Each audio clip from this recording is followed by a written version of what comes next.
Comex MT birjasında qızılın qiyməti yenidən tarixi maksimum səviyyəni yeniləyib. Son ticarət sessiyalarında qızıl füçerslərinin artan tələbat fonunda qiymətlər bütün zamanların ən yüksək həddinə yüksəlib. Bu tendensiya qlobal maliyyə bazarlarında artan qeyri-müəyyənliyin və investorların riskdən yayınaraq təhlükəsiz aktivlərə üstünlük verməsinin bariz göstəricisi kimi dəyərləndirilir. Qiymət artımının əsas səbəblərindən biri dünya iqtisadiyyatında mövcud olan qeyri-stabil mühitdir. Qlobal artım tempinin zəifləməsi, geosiyasi gərginliklər, eləcə də beynəlxalq ticarət münasibətlərində risklərin qalması investorları daha etibarlı alətlərə yönəldir. Tarixən belə dövrlərdə qızıl təhlükəsiz sığınacaq rolunu oynayaraq əsas seçimlərdən biri olub. Bununla yanaşı, Amerika Birləşmiş Ştatları dollarının məzənnəsindəki zəifləmə də qızıl qiymətlərinə dəstək verir. Qızıl beynəlxalq bazarlarda dollarla qiymətləndirildiyi üçün dolların dəyər itirməsi metalı digər valyutalara sahib investorlar üçün daha cəlbedici edir. Eyni zamanda aparıcı mərkəzi bankların pul kredit siyasətində yumşalma ehtimalları, xüsusilə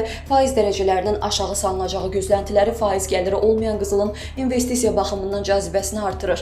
Mərkəzi bankların qızıl ehtiyatlarını artırmaqda davam etməsi də bazarda uzun müddətli tələbi gücləndirən amillər sırasındadır. Bir çox ölkələr valyuta ehtiyatlarını şaxələndirmək və maliyyə risklərini azaltmaq məqsədi ilə qızıla üstünlük verir. Bu isə qiymətlər üçün əlavə dəstək yaradır.